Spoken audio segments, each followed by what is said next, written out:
Espero que tomen como base esta clase para investigar un poco más sobre cada ítem, cada subtema que se va desprendiendo de cada parte que vamos a ver. Así que, por favor, la atención como siempre en los detalles y les voy a compartir pantalla a continuación para empezar. Veamos, hoy veremos la clase de hermenéutica especial.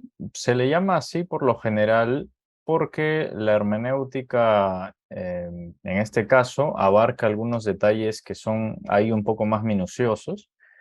Y lo que intentamos hacer ahora es ir pues exactamente al detalle, ¿no? A las cositas que por lo general cuando se leen no se notan con claridad. Veamos hermenéutica especial y podemos empezar hablando de las parábolas. Recuerden que la semana pasada en la clase anterior vimos sobre las reglas de hermenéutica general, ¿no? Y las reglas de hermenéutica general que oscilan entre 10, 12, dependiendo de los autores, ¿no? Hay a veces algunos plantean algunas más, otras menos, otros plantean reglas solo generales de hermenéutica que son 2 o 3 y a partir de ahí se desprenden otras ideas, pero lo importante es tener claro que hay que aplicar esas reglas como unos presupuestos, ¿no? Como unas preconcepciones, que a medida que nosotros vayamos creciendo en el estudio de la palabra, vamos a ir viendo que de ahí se desprenden, de la palabra precisamente, se desprenden estas reglas. En el caso de la hermenéutica especial, ¿no? Vamos a ver algunos puntos que son importantes que si bien no son reglas que se desprenden de la misma palabra, son ideas que se conocen en general, ¿no? Y que han sido los, los vasos para entregar esa palabra. Por ejemplo, si hablamos de parábolas, ¿no? La parábola, pues obviamente no es exactamente algo espiritual, ¿no? Algo muy em, que digamos que Dios lo impuso como si fuera una regla específica o un mandamiento. La parábola más bien es una construcción humana, una construcción de la misma literatura, si podemos decirlo, o de la tradición oral, ¿no? Porque en el judaísmo se hablaba de forma oral, precisamente se hacían estas actividades como el contarse parábolas, especialmente en las zonas donde, o en los lugares de enseñanza, que era donde se podía encontrar este tipo de manifestaciones, estas parábolas, gente que sabía, ¿no? Maestros, rabinos, que sabían y se inventaban pues parábolas para explicar una enseñanza. Entonces vamos viendo que lo que aquí surge ya no son reglas, digamos que son generales y de aplicación directa, sino que son conocimientos detallados que hay que ir viendo de lo que hubo pues en el contexto judío, en el contexto cristiano, en el primer siglo de la iglesia y de acuerdo a lo que vemos en ese ambiente, por ejemplo, vamos a ver parábolas, vamos a ver proverbios, ¿no? Que son manifestaciones literarias o son construcciones humanas que los cristianos usaron o que los hijos de Dios, los israelitas, los judíos usaron para a través de estas construcciones humanas ir enseñando palabra divina. Entonces tenemos las parábolas, volviendo al punto aquí.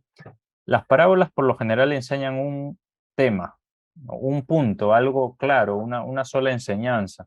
Nosotros no podemos sacar una doctrina detallada de una parábola porque no va así la cosa con las parábolas. Si ustedes recuerdan, en el colegio, por ejemplo, se nos enseña, o bueno, a los niños se les enseña las fábulas de Esopo, ¿no? Que son unas fábulas griegas, ¿no? Una especie de cuentos similares a las parábolas que te dejan una enseñanza. Y pues en estas fábulas hay ahí algunas actitudes, por ejemplo, la fábula del zorro, la fábula de qué sé yo, una serie de personajes. Y son actitudes que no son muy buenas, ¿no? A veces incluso son contrarias a lo que se quiere enseñar, pero al final de ese cuento, de esa fábula, se muestra pues que hay una enseñanza, ¿no? Lo que sería pues el mensaje de esa fábula, ¿no? Lo mismo, o bueno, de forma similar ocurre con las parábolas. Al final se nota que hay una enseñanza, pero la característica con las parábolas, al menos para el tema que nos interesa a nosotros, es saber que las parábolas tienen una enseñanza, ¿no? Una enseñanza propia general, pero que no es una doctrina específica. De ahí no vamos a sacar doctrina y lo que vamos a tener sí es una ilustración, ¿no? O cierta ilustración de lo que es doctrina. Siempre las parábolas vamos a tener que sujetarlas a los textos doctrinales claros que por lo general están a veces allí mismo, a veces Jesús explica el significado de las parábolas a los apóstoles y en otras ocasiones podemos encontrar más fundamento de esa doctrina que se nos está ilustrando con esa parábola. Podemos encontrar más fundamento en las epístolas paulinas, por ejemplo, ¿no? O en todas el resto de libros que son ya exclusivamente doctrinales.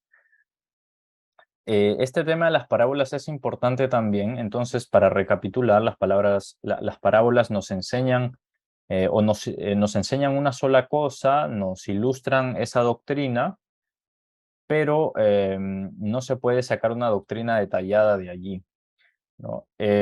Por ejemplo, cuando hablamos de Lucas 10:30 al 37, cuando un maestro de la ley le pregunta a Jesús qué debe hacer para ser salvo, ¿no? O para heredar la vida eterna, y Jesús le dice, ¿qué ves en la ley? ¿Cómo lees?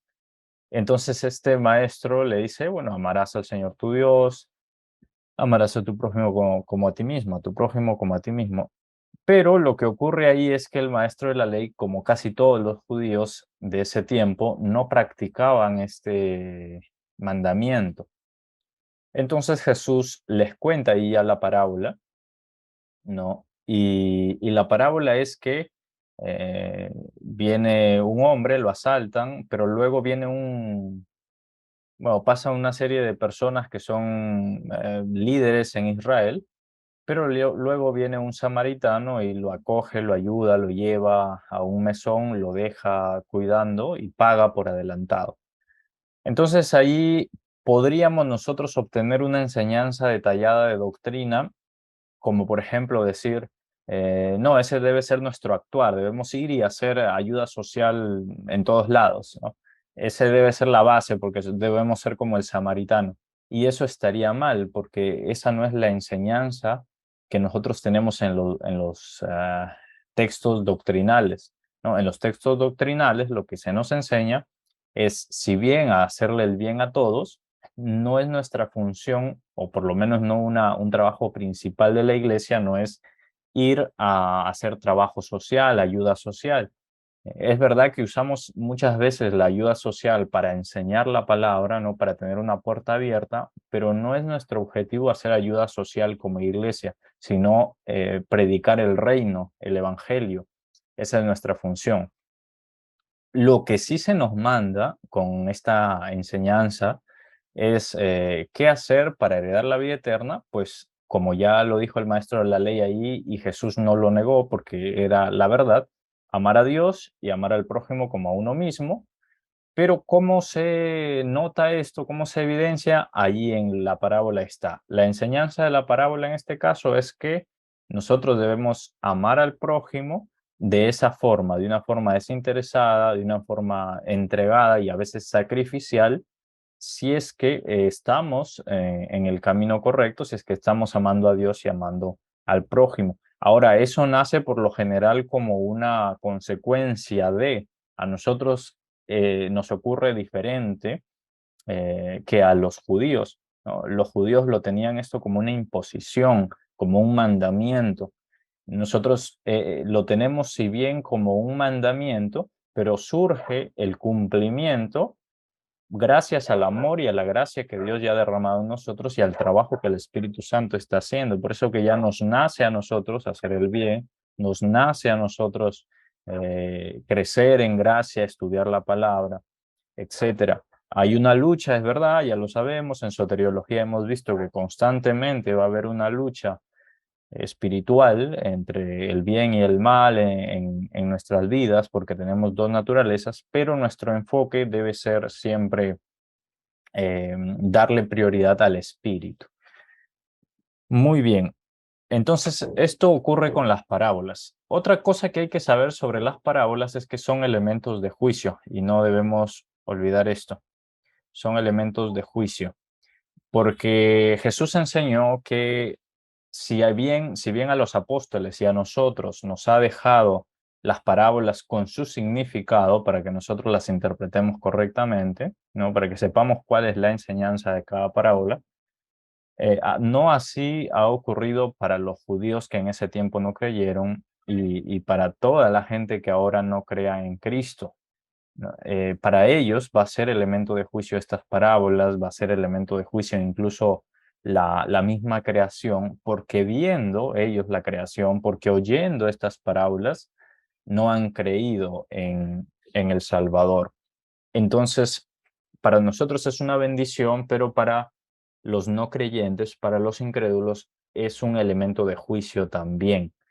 Y podemos profundizar en esto en los versículos donde se habla del motivo de las parábolas que Jesús lo enseña con más claridad y de ahí usted por separado puede sacar una enseñanza incluso más profunda. Así que detalle eso, profundice un poco en eso cada vez que vaya a estudiar una parábola y tenga en cuenta que la parábola no se usa para determinar una doctrina, sino para dar una ilustración sobre lo que otro texto doctrinal ya nos está mostrando.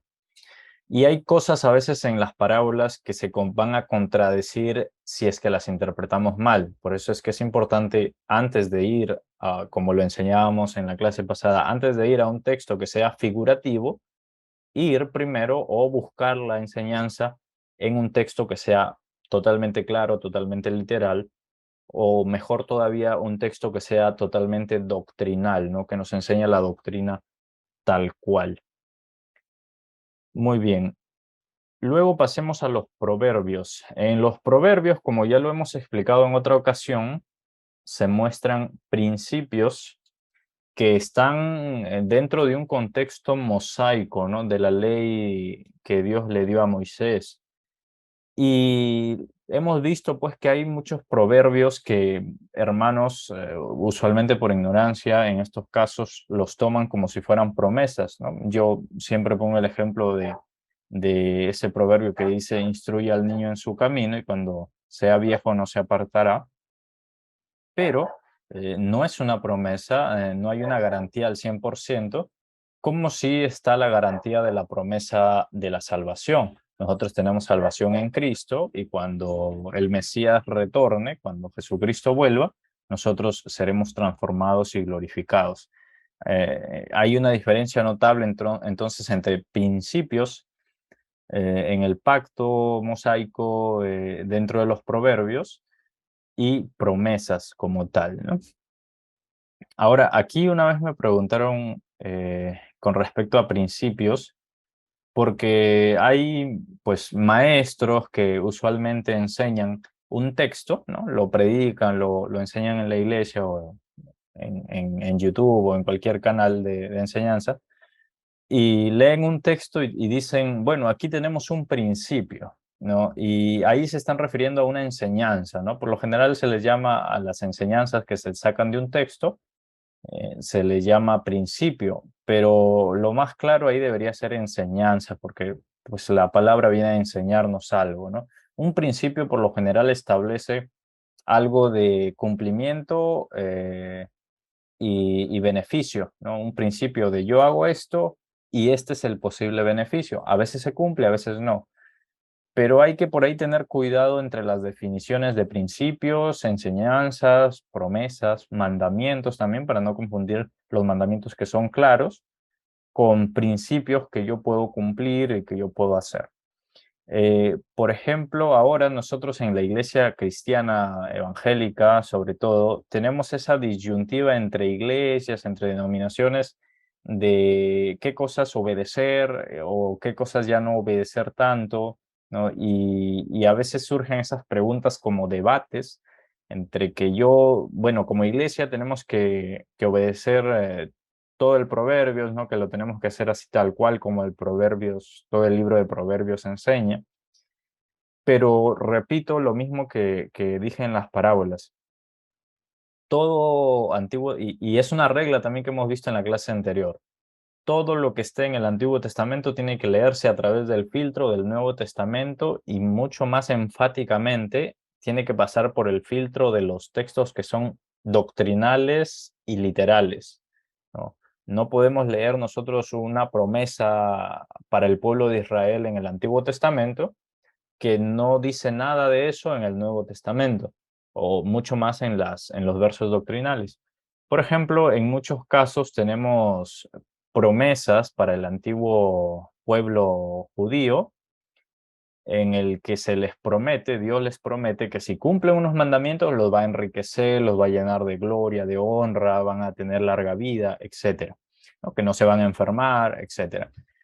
Y cuando se va a esos textos, ahora en la actualidad, sin leer el Nuevo Testamento, sin tomar en cuenta el filtro del Nuevo Testamento, se piensa que nosotros los cristianos vamos a recibir toda esa riqueza, toda esa bendición y todo eso que se le ha prometido a los judíos en el Antiguo Testamento.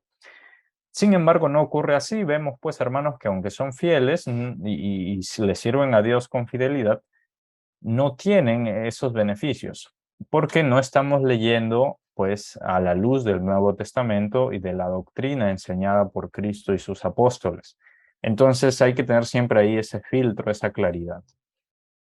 En el caso de la riqueza, por ejemplo, más bien nosotros tenemos la enseñanza de no amar las riquezas, sino de aceptar el propósito de Dios. Dios por lo general tiene un propósito en el que te va a bendecir.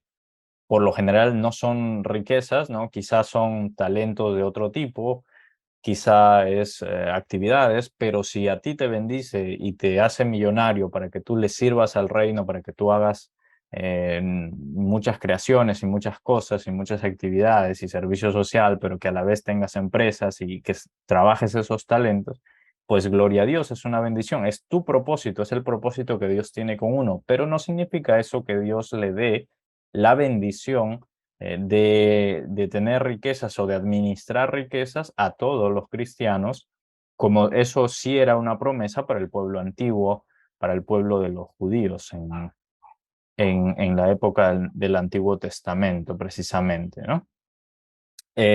Aquí hay unos versículos sobre promesas que lo pueden revisar y ahora por cuestión de tiempo vamos a irlo pasando, pero si tenemos tiempo al final hacemos un retorno porque quisiera terminar con este tema y me gustaría dejarles la tarea de que ustedes profundicen en cada detalle en su estudio diario para que ya de una vez por todas tengan todas estas enseñanzas de hermenéutica y dentro de unas clases más podamos profundizar o meternos de lleno en el estudio propio de cada libro de la Biblia, ya teniendo todos estos detalles, todos estos conocimientos. Muy bien, ahora vamos a ver sobre poesía, un tema que a mí me gusta mucho, pero que es una poesía en la Biblia. Es una poesía, bueno, semita, porque viene de la cultura semítica, ¿no? Los hebreos eran pues una cultura semítica. Y lo que ocurre con la poesía es similar a lo que ocurre con las parábolas, porque son textos que no son literales, sino son figurados. Entonces, la poesía hay que saber identificarla. Por lo general, la poesía semita tiene paralelismos. Ok, y este es un tema que, bueno, no es muy profundo, pero hay que saber identificarlos. Quisiera que revisen ustedes también en su tiempo libre, en su tiempo de estudio diario, estos versículos y comparen cómo son los paralelismos, ¿no? Por ejemplo, para revisar nada más uno, en el paralelismo de antítesis en Proverbios 19:1, quiero leer un proverbio para poner el ejemplo. Solamente en el 19.1 dice un paralelismo de antítesis. Mejor es el pobre que camina en integridad que el de perversos labios y fatuo. Lo que hace es un paralelismo por antítesis de que qué cosa es lo mejor y qué cosa es lo que no sería tan bueno, ¿no? Y en esos casos, pues hay una poesía. Ahí también hay una enseñanza, sí, pero tenemos que tener en claro que siempre que hay poesía va a haber algunas figuras literarias, algunas figuras de lenguaje, algunas figuras de dicción, va a haber exageraciones, va a haber una serie de figuras literarias que vamos a ver hoy mismo, más adelante. Y hay que tener claro, pues, que igual los textos poéticos, por lo general, si tienen una figura, significa que una figura no es algo literal, ¿no? Y si hay una figura, hay que saber interpretarlo, ¿no? Una figura en poesía, por ejemplo, no va a decir lo mismo que un texto doctrinal. El texto doctrinal ya nos enseña con claridad lo que dice, cuál es la palabra y el mensaje de Dios allí para nosotros. Pero en un texto poético, por lo general hay exaltaciones, hay alabanzas, pero no tienen un sentido totalmente literal o totalmente exacto en cómo podríamos hablar nosotros, ¿no? Por ejemplo, para alabar a Dios, pues se hace una serie de actos o de frases poéticas, ¿no? Y se le adora a Dios a ese nivel, a un nivel poético, a un nivel de canciones, de alabanzas, pero son frases poéticas que en nuestro hablar diario no lo podríamos acondicionar siempre de toda la forma, porque pues estaríamos hablando como muy cursis, como muy sin sentido exacto. Por ejemplo, si nosotros leemos actualmente poesía, veremos que toda la poesía actual no es exactamente el reflejo de la realidad, sino que hay muchas exageraciones, hay cosas que no significan lo que parecen, ¿no? Y eso hay que tomarlo en cuenta. Por lo general hay cosas que no son lo que parecen en poesía, pero aquí en la poesía semita eh, ocurre otra cosa, más bien, no es una poesía que viene con claridad sobre lo que quiere expresar, pero hay que tomar en cuenta los paralelismos y las figuras. Y ya vamos a ver las figuras, cuáles son. Por ahora continuemos. Símbolos.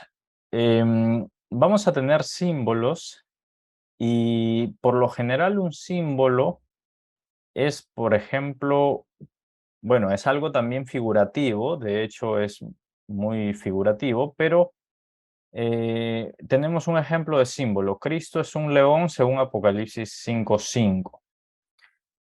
Pero, ¿cuál es el tema con que Cristo sea un león? ¿No? Ese es un símbolo. Un león es un símbolo de Cristo. En este caso, Cristo se presenta como si fuera un león.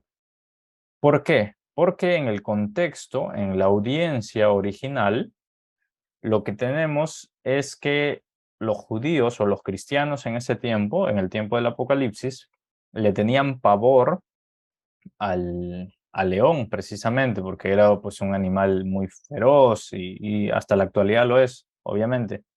Pero en ese tiempo, pues la presencia de un león determinaba mucho poder, determinaba mucho peligro y una serie de detalles más que podríamos profundizar también en eso si cada uno hace una exégesis. Entonces, cuando Cristo se mantiene o se presenta como un león en Apocalipsis 5:5, tenemos que notar que es pues un símbolo, ¿no? De lo que un león está significando en ese tiempo, ¿no? Actualmente podríamos decir lo mismo para algo aplicado a poder, ¿no? A mucho poder, a mucho riesgo, a mucho peligro. Si lo aplicamos pues tal vez no sé, a máquinas enormes, ¿no? Qué sé yo, a aviones enormes y a robots gigantes, algo parecido, ¿no? Si fuera nuestro contexto, diríamos pues que ese es el poder que Dios tiene, ¿no? Pero en este caso, si nosotros vamos a lo literal, dejamos de lado el símbolo y vamos a lo que es exactamente literal, sabemos pues que el poder de Dios sobrepasa absolutamente todo. Pero repito, el símbolo es en este caso nada más una ilustración, ¿no? Los símbolos vienen a ilustrarnos una verdad. En el caso, por ejemplo, de 1 Pedro 5:8, se dice que el diablo también anda como un león. Entonces tenemos ahí una enseñanza de una diferencia o una antítesis de símbolos. Por un lado está el símbolo de Cristo como un león y por otro lado está el símbolo del enemigo, del diablo como un león. El diablo anda como un león rugiente buscando a quien devorar. También el diablo tiene un poder, también el diablo tienta, también hace ciertas cosas que le demandan un poder, que él tiene que ejecutar un poder, ¿no? Entonces tenemos que tener cuidado con el diablo porque tiene un poder y es buscar, ¿no?, a quien devorar. Sabemos pues que el poder del diablo es limitado en comparación con el enorme poder de Dios, pero tenemos que poner atención al símbolo para saber que aunque el poder del diablo es mucho menor al poder de Dios, si nosotros no estamos bajo el poder de Dios o nos alejamos del poder de Dios, vamos a sucumbir, vamos a perder ante el diablo, porque el diablo pues también tiene cierto poder, ¿no? Y en este caso el símbolo nos da una idea de lo que eso significa. Hay muchos símbolos a lo largo de la Biblia, deben siempre tomar en cuenta eso. Un símbolo es algo figurado que nos está ilustrando un detalle sobre una persona. En este caso se refiere a poder, a peligro, a riesgo, ¿no? Y eso hay que tomar en cuenta cada vez que encontremos por ahí eh, algo que signifique o que parezca un símbolo. Hay que estudiarlo con detalle. Luego tenemos hebraísmos, ¿no? Aquí en Perú, por ejemplo, existen los peruanismos, que son una especie de jergas, una especie de argot em, para decir algo, ¿no? Para expresarse.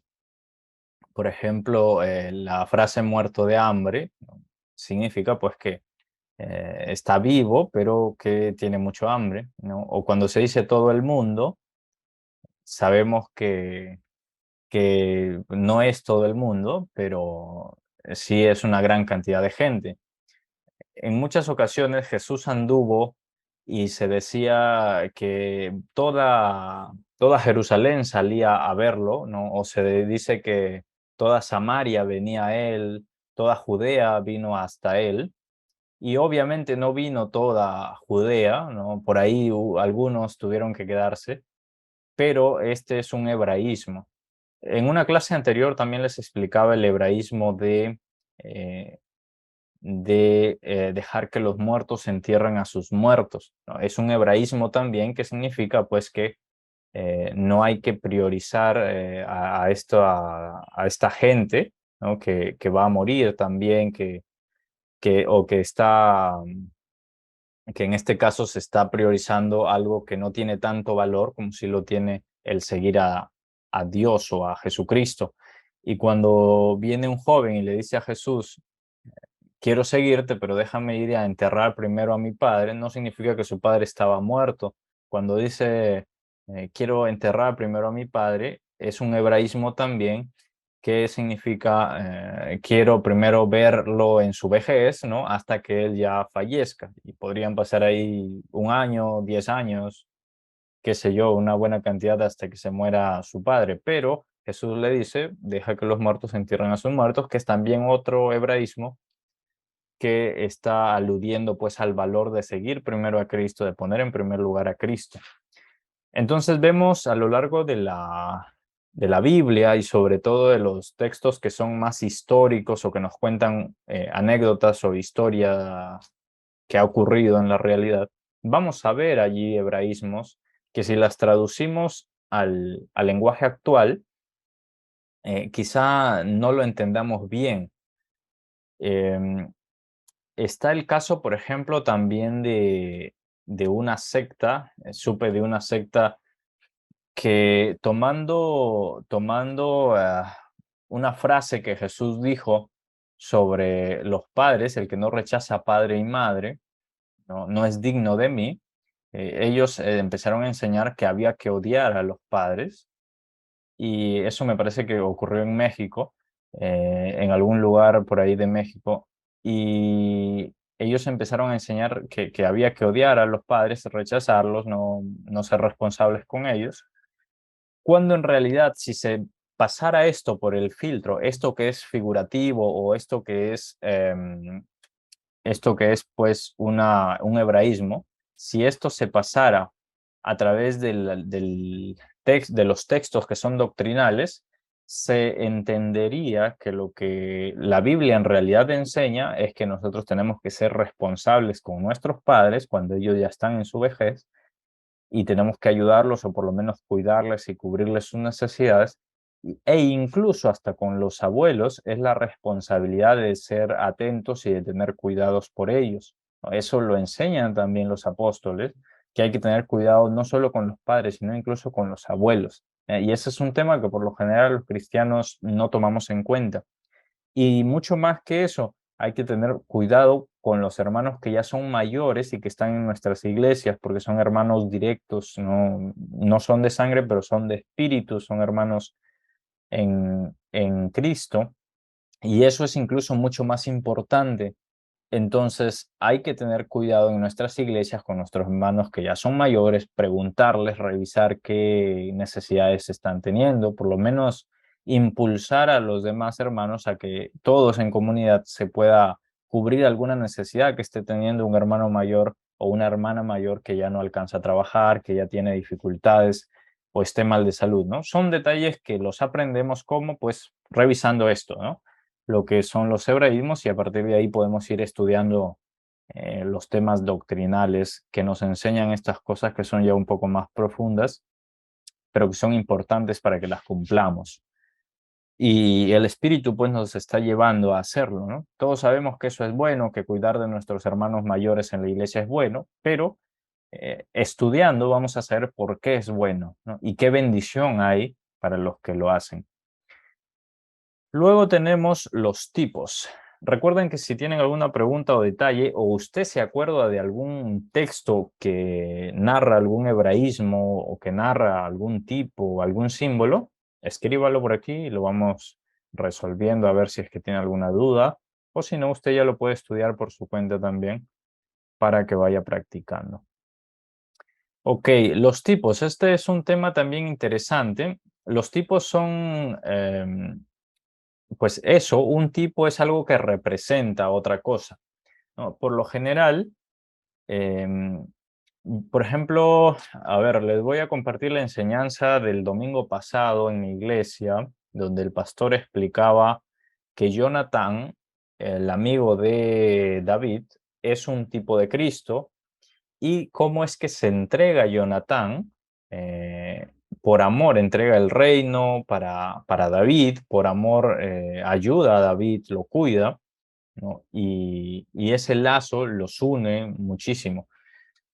Ese es el tipo de amor que Cristo tiene por nosotros. Entonces Jonatán es un tipo de Cristo, pero Jonatán no ha sido un hombre perfecto, o Jonatán como quieren decirlo, pero pues ha tenido dificultades, es humano o ha sido humano cuando ha estado aquí en la tierra con David, y ha tenido pues también sus falencias seguramente. Entonces no se puede ir por ahí desmenuzando las cosas que haya hecho Jonathan para decir, no, si es un tipo de Cristo tiene que encajar con todo. No ocurre así, ¿no? Por lo general un tipo puede aplicar a Cristo, ¿no? Como el caso de Jonatán, ¿no? Hay tipos que aplican a la iglesia, que son, por ejemplo, del Antiguo Testamento, pero que es un tipo de la iglesia. Por ejemplo, todo el paso de el pueblo judío saliendo de Egipto, toda su travesía, eso es un tipo de la iglesia lo que tiene que atravesar en la actualidad. Obviamente hay cosas allí que no encajarían del todo, pero es un tipo del trabajo que nosotros tenemos que hacer. Lo mismo que ocurrió también con el pueblo que salió con Nehemías, también es un tipo de iglesia, es un tipo de actividades que nosotros tenemos que hacer y que nos ilustran ahora, nos dan una ilustración sobre lo que tenemos que hacer como iglesia, como comunidad, y no por ahí como lobos solitarios que no tienen dónde refugiarse, ¿no? Este es un material muy bonito que lo pueden repasar luego también con más detalle. El tema de los tipos y de cómo determinar un tipo en la actualidad, ¿no? En nuestro estudio bíblico. Luego tenemos las profecías. Esto también es un tema interesante, pero que también tenemos que tomarlo con mucho cuidado. Em, Cuando hablamos de profecías, por lo general, hablamos de cosas pues que van a pasar en el futuro. En el pasado, en el Antiguo Testamento, también ha habido profecía que luego ya se ha cumplido. Por ejemplo, la profecía de que nacería el Mesías, de que nacería Jesucristo, se cumplió. Y la gente esperaba al Mesías. Bueno, en el judaísmo aún lo siguen esperando, pero hubo muchas personas que esperaban al Mesías, pero que vieron con sus ojos al niño en el pesebre, que vieron al niño en el templo. Y esta gente pues fue muy bendecida, fue muy bienaventurada, estuvo muy feliz por eso, porque el Espíritu de Dios les reveló que este era el Mesías. Entonces ellos supieron que todas estas profecías que ya estaban profetizadas como tal en el Antiguo Testamento, en el Antiguo Pacto, se estaban cumpliendo allí. Si nosotros revisamos la profecía que habla de que Jesús iba a morir y que Jesús iba a ser llevado, ¿no?, a la cruz, em, en el Antiguo Testamento mucha gente no pensaba que Jesús moriría de esa forma. Es más, ni siquiera el enemigo, ni siquiera el diablo pensaba que Jesús iba a morir. El enemigo pensaba que Jesús había venido para ya darle el juicio final, para lanzarlo definitivamente al lago de fuego. Pero ocurre que como nadie sabía que Jesús iba a morir y nadie conocía los detalles exactos, Jesús vino y cumplió esas profecías que ya estaban manifestadas, que ya estaban expresadas, pero que no se habían interpretado de la forma correcta y total. Entonces, ¿por qué explico esto? Porque así como en el pueblo judío no sabían que así iba a pasar con Jesús, a pesar de que ya había las profecías, así ahora nosotros tenemos muchas profecías que se están cumpliendo algunas y estamos viendo cómo es el cumplimiento, ¿no? Por ejemplo, hace 20 o 30 años muchos pensaban que la marca de la bestia pues sería como tal una marca, ¿no? Un tatuaje, una especie de tatuaje. Luego ha habido otras teorías a medida que ha avanzado la tecnología y ahora hay quienes dicen que va a ser un chip, ¿no? La marca de la bestia, pero quienes visualizamos un poco más el futuro y la tecnología y cómo la ciencia sigue investigando, sabemos pues que un chip es cosa de todos los días, un chip no es exactamente una marca, sino es más bien un instrumento, ¿no? Y usamos chips en todo, ¿no? Si le contara la cantidad de chips que yo he podido revisar, no solo en el teléfono, también en las tarjetas, en DNIs, en pasaporte, en todos lados. Entonces es más bien un instrumento que podría ser utilizado para una posible marca, pero que no es tanto así, ¿no? A medida que va pasando el tiempo, nosotros vamos viendo otro enfoque de cómo se podría cumplir esa profecía de la marca de la bestia, por ejemplo. Pero de acá a algunos años quizá tengamos otra noción de cómo podría ser la marca de la bestia, quizá ya no con un chip, porque de hecho ahora, si nos dicen te pongo un chip, bueno, hay mucha gente que se lo pondría, incluso cristianos, porque pues ellos no están rechazando al evangelio ni están rechazando a Cristo si es que se ponen un chip, a menos que el requisito del chip sea negar la fe en Cristo. Pero mientras eso no suceda, pues cualquiera se pondría un chip y no hay ningún problema. Entonces podemos ver que a medida que las cosas de la vida, los sucesos van avanzando, vamos viendo una nueva apertura, vamos viendo un nuevo panorama sobre el cumplimiento de las profecías. Y yo les decía en una clase pasada que seguramente en cada iglesia hay una forma de pensar sobre cómo va a ser la venida de Cristo. En mi iglesia, por ejemplo, tenemos la doctrina del arrebatamiento pretribulacional. En mi iglesia interpretamos, y digo interpretamos porque yo me incluyo también en esa interpretación, aunque tengo pues mis revisiones, estoy haciendo mi revisión sobre ese tema profético de la venida de Cristo, de cómo va a suceder, ¿no? Porque hay varias interpretaciones, es lo que les voy a decir. En otras iglesias tienen otra interpretación que va a ser un arrebatamiento en el medio de la tribulación a los 3 años y medio. En otras iglesias tienen una interpretación de esto de que va a ser después de los 7 años de la gran tribulación. En otras iglesias tienen la idea de que el milenio ya está ocurriendo, ya ocurrió, etcétera.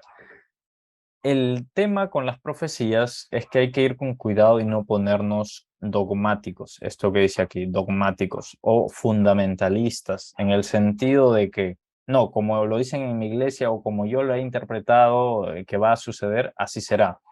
Y no es así. Si nada más pensamos en lo que dijo Cristo, que del día y de la hora nadie lo sabe, ¿no? Hay detalles pues que nadie conoce, ¿no? Que nada más lo veremos cuando ya se cumpla. Ese es el gran tema acá, que profecía sabremos a ciencia cierta cómo va a ser cuando ya se cumpla.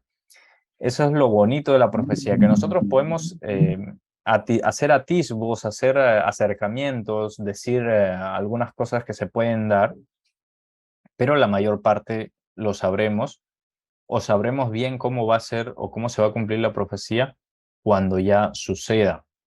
Es verdad que tenemos profecías que son claras, ¿no? Como por ejemplo la profecía que también es la promesa de que Jesucristo volverá, pues eso es algo muy claro, eso va a suceder, de la glorificación, de que nuestros cuerpos serán transformados, es una profecía y es una verdad, ¿no? Es una promesa de Dios, entonces eso sí va a pasar, ¿no? Eso debe entenderse pues literalmente estas cosas que están profetizadas, pero que van a ocurrir porque están expresadas en la Biblia de forma literal, de forma totalmente clara, sencilla y comprensible. En el caso de que una profecía no se puede interpretar bien o hayan varias interpretaciones de un texto profético, pues debemos, en primer lugar, y como siempre debe ser, orar para que sea el Espíritu Santo quien nos dé la mesura, la prudencia y nunca imponer una interpretación de algo profético como algo que en efecto va a ocurrir, porque esa sigue siendo nuestra interpretación y no es lo que exactamente Jesús ha dicho en la única palabra revelada que tiene total garantía, que es la palabra de Dios, que es la Escritura. Es decir, nosotros no podemos eh, señalar o enseñar una profecía como algo que se va a cumplir sí o sí de la forma en que nosotros pensamos, porque la profecía tiene la característica de cumplirse de muchas formas diferentes a como el público ha pensado que se iba a cumplir.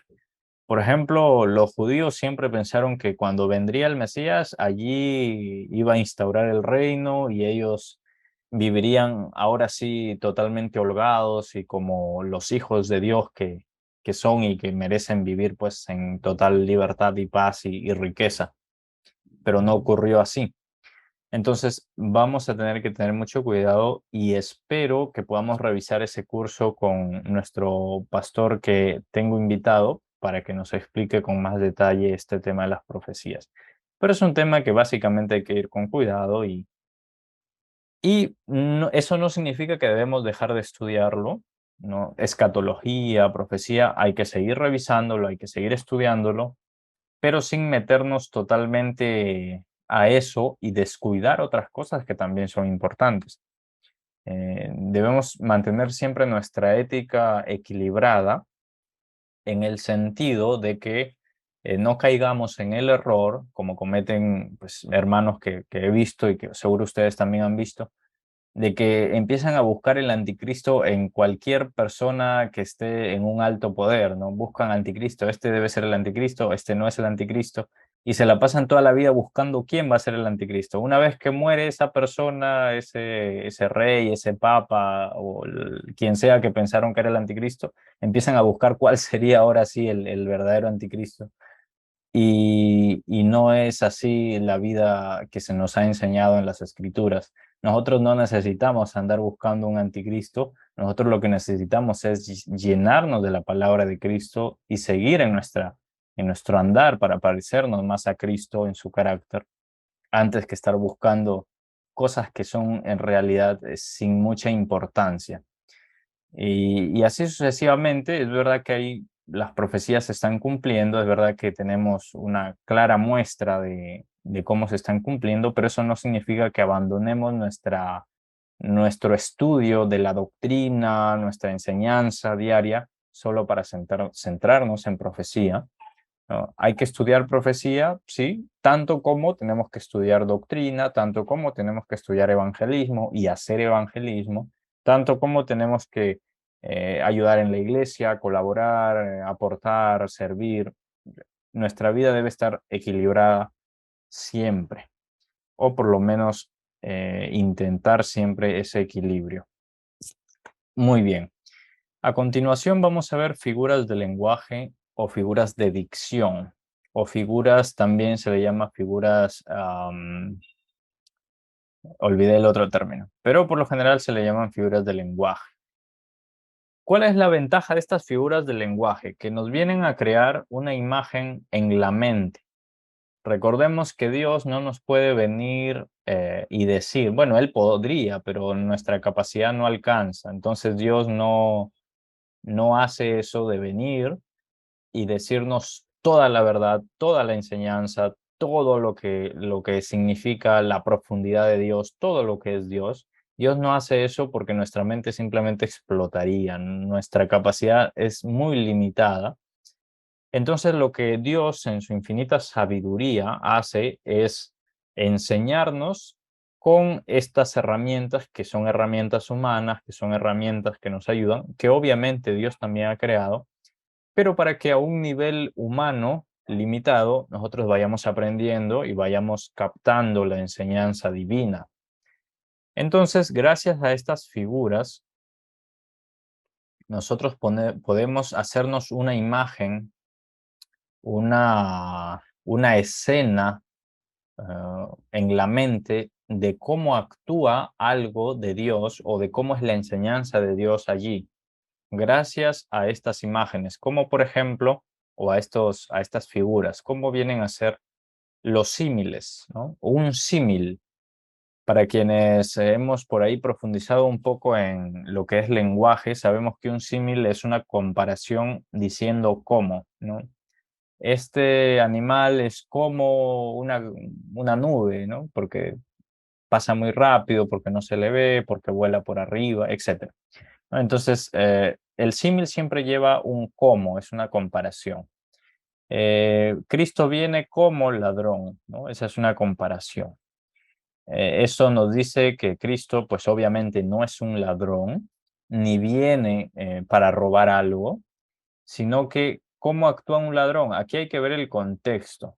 Siempre que haya figuras, hay que ver el contexto. En realidad, siempre que estudiemos la palabra, como ya hemos visto en la clase pasada, hay que ver el contexto.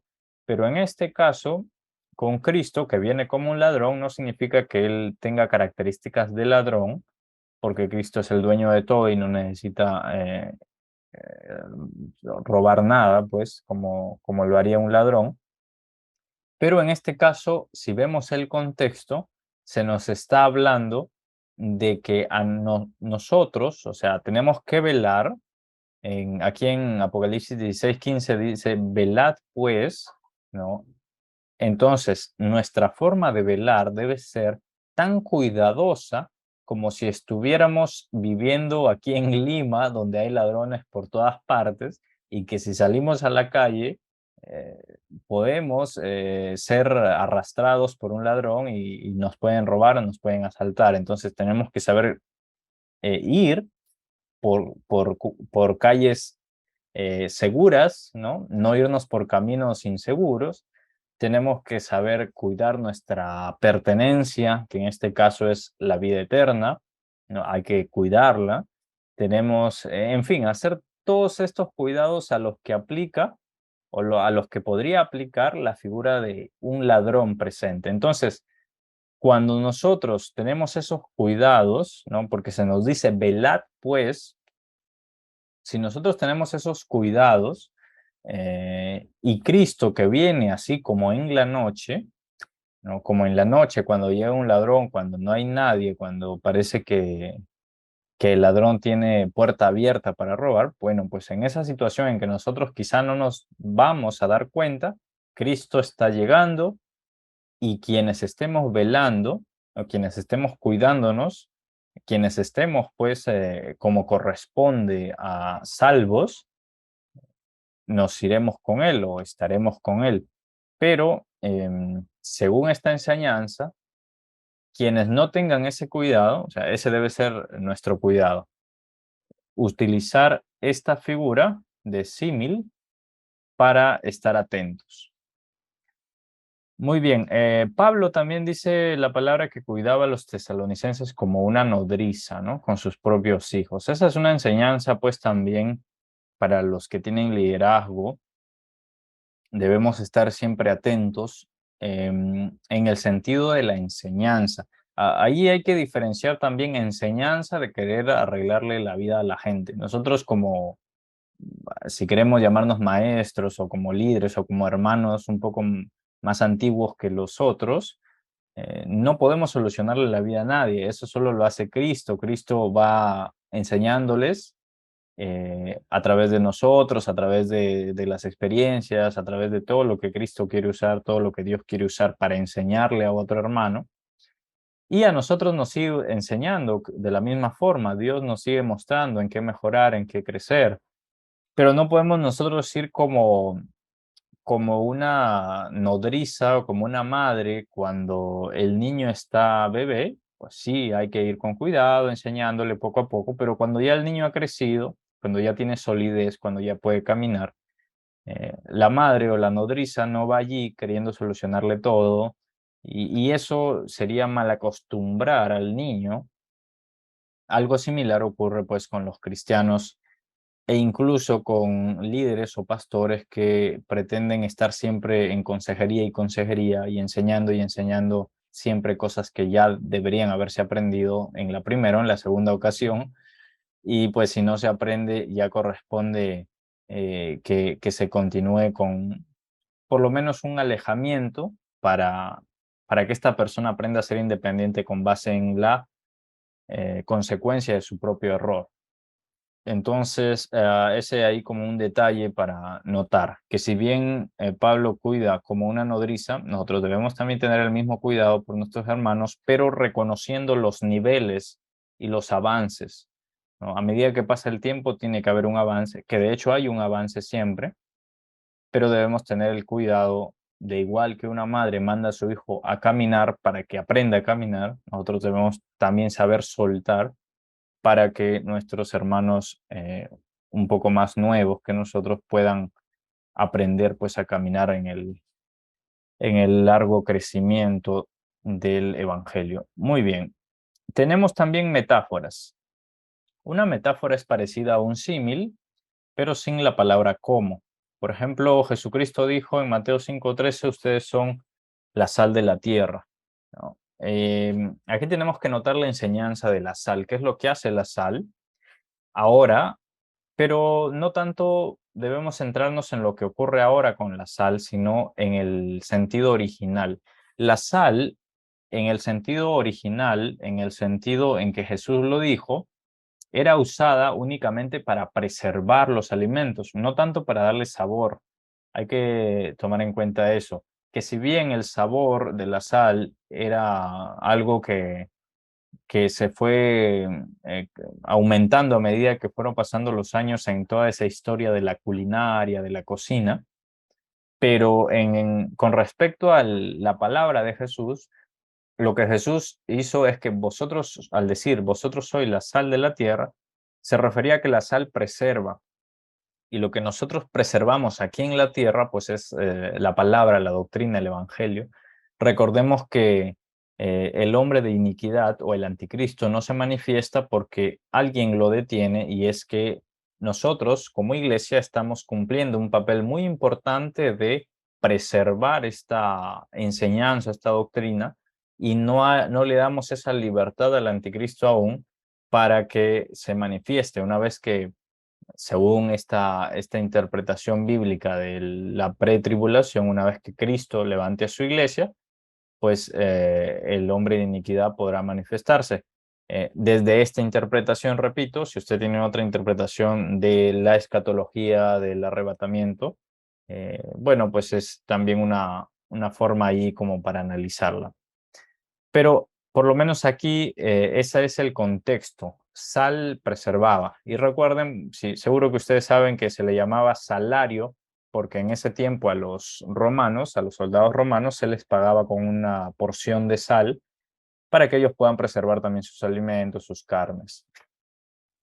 Este es una metáfora entonces, la sal de la tierra. Es una metáfora y debe entenderse como metáfora, no totalmente como una cosa literal o real. Nosotros no somos sal de forma literal, ni tampoco tenemos todas las características que le podremos encontrar a la sal.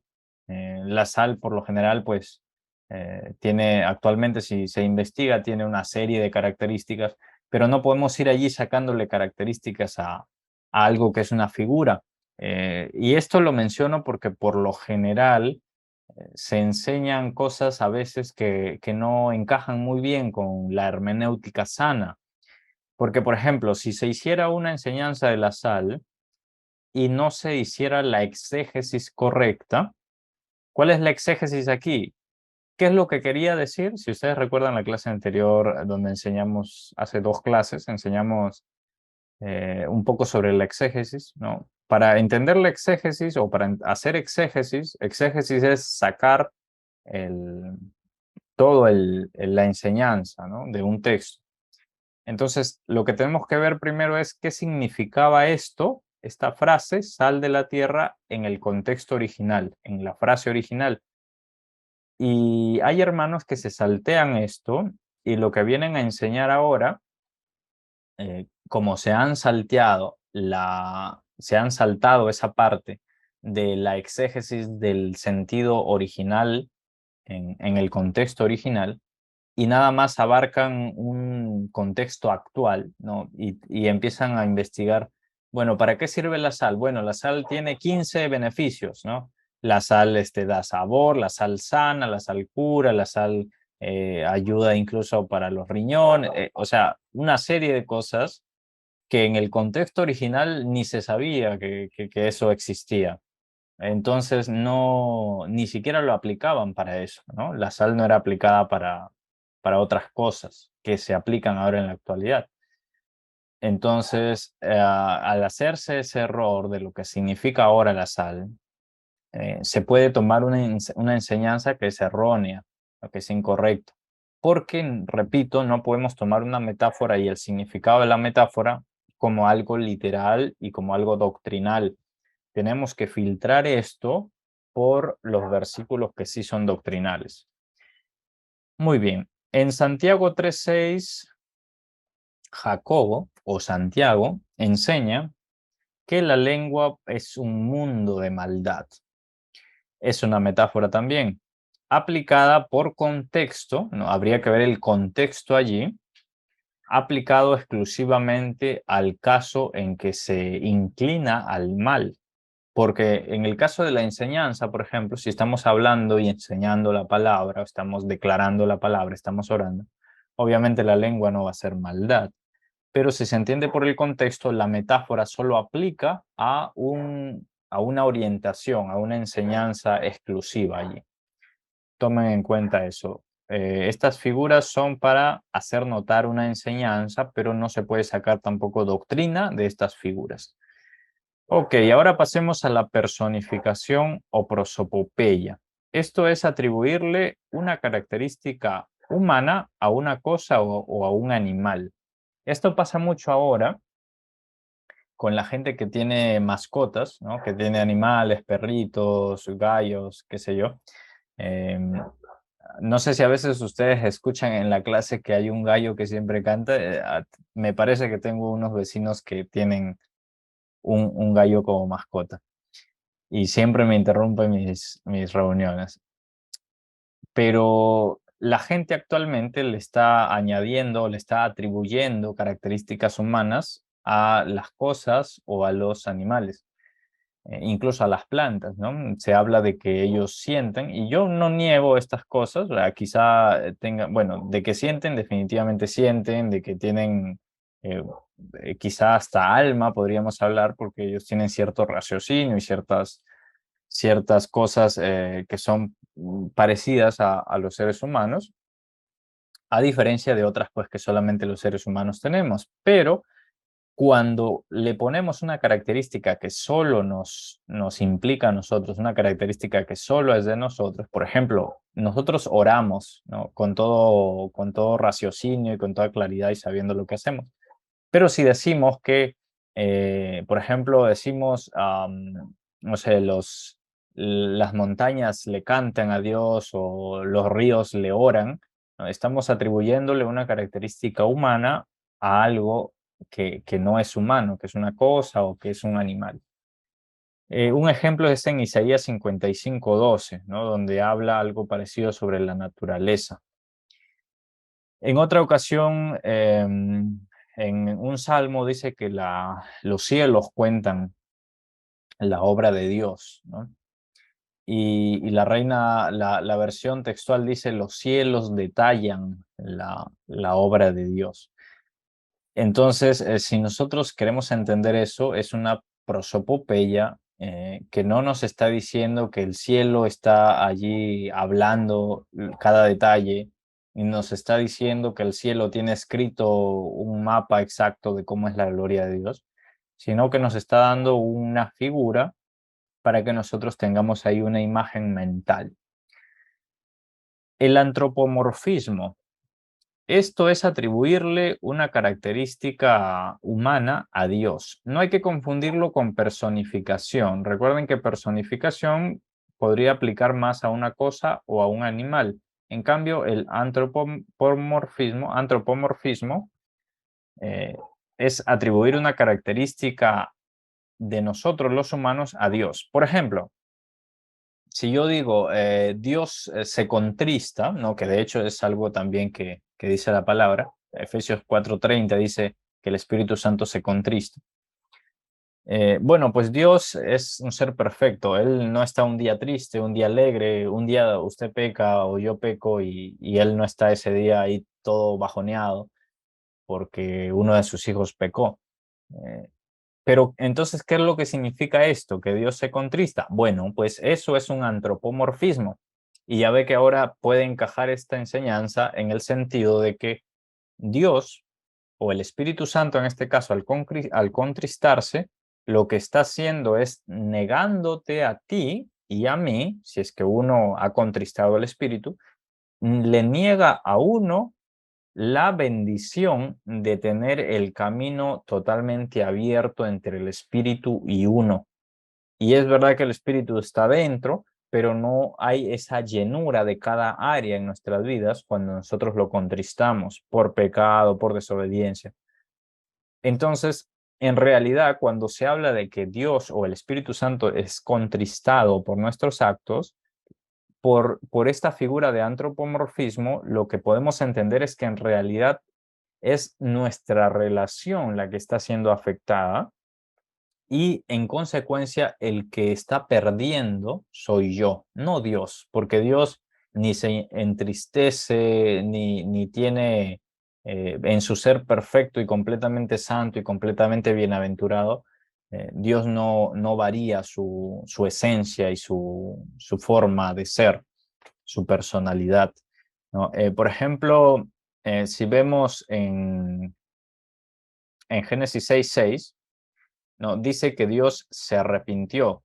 Hemos visto también en un curso anterior que Dios no cambia ni se arrepiente, eso lo sabemos. Eso lo sabemos ¿por qué? Por los versículos doctrinales que enseñan que Dios no se arrepiente pues Dios no se arrepiente de sus planes ni de sus cosas. Él tenía un plan desde Génesis 1:1 y lo vino a cumplir y lo va a seguir cumpliendo hasta el final, hasta que podemos ver en Apocalipsis, el último capítulo de Apocalipsis, vemos que se cumple el plan que Dios tenía. Lo que quiere decir allí en ese versículo de Génesis 6:6, como lo hemos visto antes, es que Dios sopesó. No es el arrepentimiento traducido al español. La Reina Valera traduce como arrepintió, pero la traducción más correcta sería Dios sopesó, no, analizó qué es lo que estaba pasando. Em, y bueno, en ese sentido, pues Dios no tiene ese arrepentimiento o ese lamento. En realidad no ocurre así en la personalidad de Dios, pero por antropomorfismo Él nos hace entender que Dios se entristece porque la bendición que Dios tiene para nosotros en esa relación que debe haber totalmente limpia, totalmente conectada entre Dios y nosotros, si Él se contrista o Él se entristece o Él se arrepiente de algo, lo que nos está dando a entender eso es que hay un problema en la relación y quien está siendo afectado somos nosotros, no Dios. Y quien debería entristecerse en realidad somos nosotros. Y de hecho nos entristecemos. Por eso es que cuando hay pecado, pues andamos tristes, andamos bajoneados, andamos arrepentidos y sentimos incluso hasta culpa, como es natural. Pero luego nos arrepentimos y buscamos el cambio, buscamos mantenernos en Cristo y ya no contristar al Espíritu Santo. Hebreos 10:31 habla de las manos de Dios. Bueno, pues sabemos por Juan 4:24, sabemos que Dios es espíritu y que como espíritu Dios no tiene ni manos, ni pies, ni nada de eso. Hablando de Dios como esencia, como Dios entero, completo. Pero si hablamos de una persona de la Trinidad, de Dios, y hablamos del Hijo, sabemos que el Hijo se añadió cuerpo para sí y una personalidad humana para sí, entonces tenemos en su forma, en su ser, en su personalidad exclusivamente del Hijo, tenemos tanto la naturaleza humana, ¿no? El ser humano, y la personalidad y la esencia divina, su forma divina. En ese sentido, pues hablamos allí de un milagro propio de Dios que solo Él puede hacer, ¿no? Y de Cristo sí podríamos decir que tiene manos y que está sentado en el trono, pero si hablamos de Dios, pues no podemos decir que Dios usa sus manos directamente para hacer algo, porque Dios es espíritu.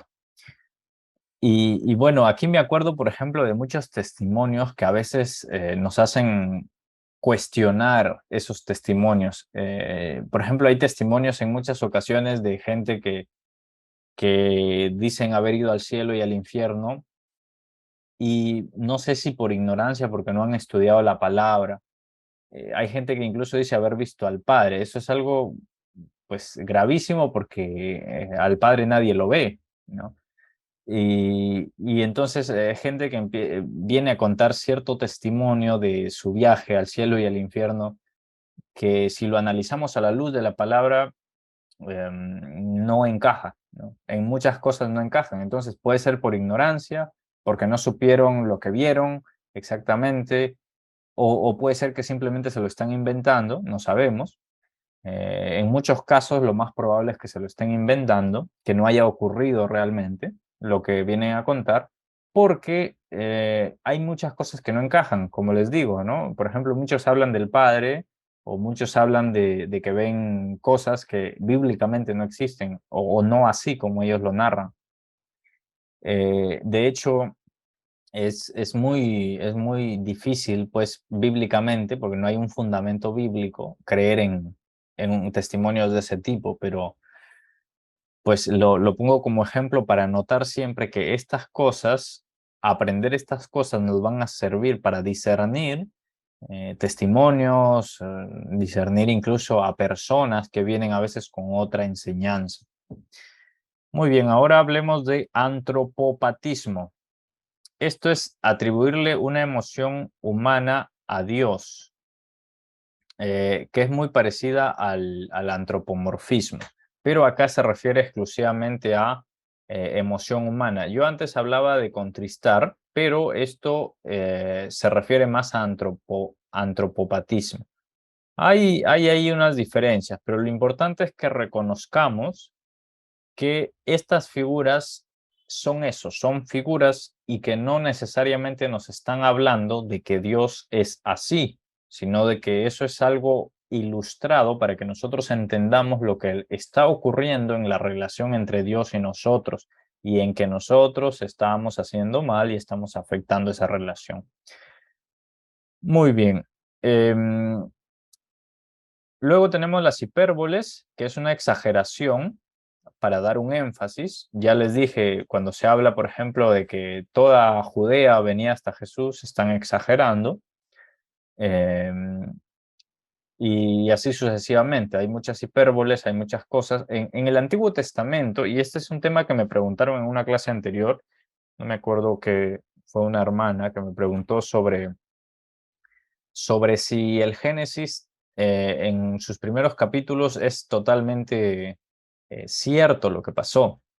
Y si bien nosotros creemos que el Génesis, por lo menos en los capítulos que hablan de la creación, es algo que ocurrió como tal, ¿no?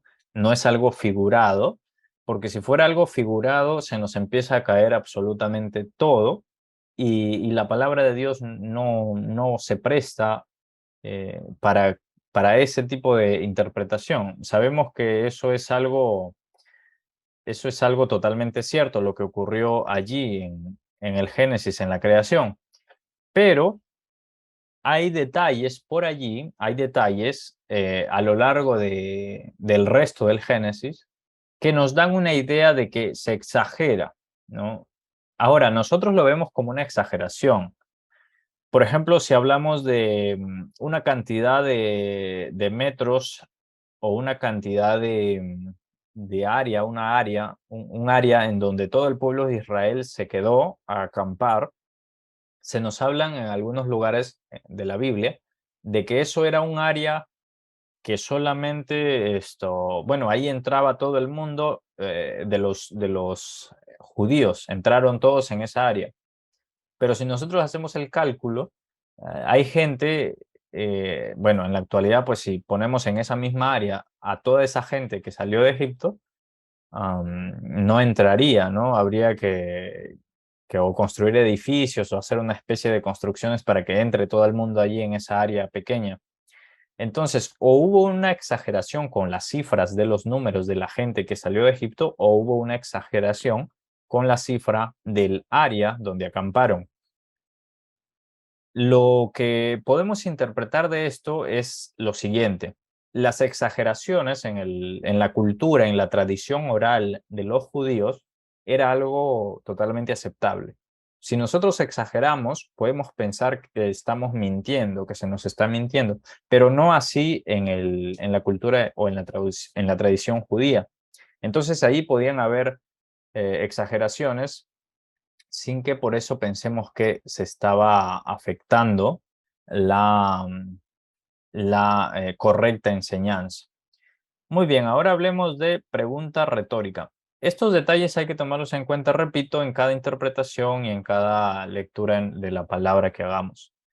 Recuerden que también en el judaísmo se hacían muchas preguntas. Por ejemplo, yo les vengo a enseñar, si estuviéramos en un contexto judío, yo les vengo a enseñar y yo lo que hago es empezar preguntándoles cosas. Aquí, para hacerlo mucho más sencillo, yo no hago preguntas porque lo ideal es que usted investigue por su cuenta. Que vaya sacando dudas, preguntas, las lance por WhatsApp y que luego, como lo hacemos casi todas las semanas con ustedes, pero es importante que usted investigue, busque datos, lea libros, lea materiales y siga aprendiendo. Pero en el caso de los judíos, la enseñanza era yo como maestro te lanzo preguntas y tú me tienes que responder y yo te voy aclarando. La idea allí era que tú empieces a razonar de acuerdo a lo que ya habías leído en la palabra. En otras ocasiones, por ejemplo, notamos que a Jesús van y le preguntan algo y lo que Jesús hace es responder con una pregunta, ¿no? Tú me preguntas algo y yo te respondo, pero con una pregunta. Esa también es una forma de preguntas retóricas, de responder con preguntas, porque según la cultura judía, en realidad ni tú ni yo tenemos la palabra correcta, sino que, y además no podemos responder como si fuéramos Dios, sino que lo que va a pasar es cuando tú me preguntas y yo te respondo con una pregunta, al no haber una respuesta, dejamos que sea Dios quien responda en nuestro espíritu. Esa era la idea, que entre pregunta y yo te respondo con otra pregunta, es Dios el que nos da una respuesta más cabal, más correcta. Por eso es que muchas veces vemos allí en Jesús que alguien viene y le pregunta y Jesús responde con otra pregunta. En este caso del maestro de la ley que viene y le dice, ¿qué debo hacer para ser salvo? Jesús le dice, ¿qué tienes en la ley? ¿Cómo lees? Es una pregunta, ¿no? Son preguntas que sirven de mucho en la actualidad cuando hay tiempo y podemos enseñar con más calma. Sirven pues para hacer una mejor enseñanza. Luego tenemos frases idiomáticas, frases de ironía, que nos sirven también para, nos sirven para aclarar contexto, ¿no? Como repito, dentro de frases idiomáticas están los hebraísmos y dentro de las frases de ironía, recuerden la clase de ética, por lo general la ironía la usa solo Dios, no nosotros, porque cuando nosotros usamos ironía o sarcasmo, pecamos, ¿no? Caemos en el riesgo de burlarnos, de pecar contra los hermanos y obviamente contra Dios. Así que de eso siempre hay que cuidarnos y les recomiendo que revisen estos materiales y pues continúen en el estudio de la palabra del Señor sin negarse al aprendizaje y cualquier detalle o duda. Ya saben que pueden contar conmigo y lo que no sabemos lo investigamos y confiamos en Dios en que Él nos va a enseñar. Sé que hay hermanos nuevos que se están uniendo, hay hermanos que no pueden asistir también y que ven esto después. Está genial, gracias por la persistencia, por la bendición que me conceden al permitirles compartirles esta palabra. Quiero pedirles una oración en su día a día durante esta semana, durante este mes más o menos estoy presentando un proyecto a una organización que va a repercutir también en este trabajo que hacemos aquí. No siempre hay, por lo general todas nuestras áreas están unidas y lo que es bendición para un área también es bendición para otra. Así que oren por favor por mí para que este proyecto que estoy presentando se cumpla y se pueda realizar y tengamos ahí una bendición mayor. Así que bueno, muchas gracias y repito, dudas y preguntas por WhatsApp. Ahora nos toca ya continuar con otras actividades, así que la mayor bendición de Dios para sus vidas, mis hermanos, que la gracia de Dios rebose en sus corazones, que crezcan, ese es mi anhelo. Continúe adelante, continúe estudiando, sea cual sea su nivel, sea usted pastor, ministro, líder, esté empezando. Lo ideal es que crezcamos y que nos mantengamos en esa humildad que debe caracterizarnos como hermanos en Cristo, que ese debe ser en general nuestro título, más que pastor, líder, apóstol, profeta o el título que usted tenga. Somos hermanos en Cristo y somos coherederos con Cristo y esa es nuestra misión para comportarnos así como tal, como hermanos en Cristo. Así que un abrazo fraterno, cuídense mucho. Ya nos estamos viendo en la próxima clase para terminar este curso de hermenéutica. Que Dios les bendiga mucho, cuídense.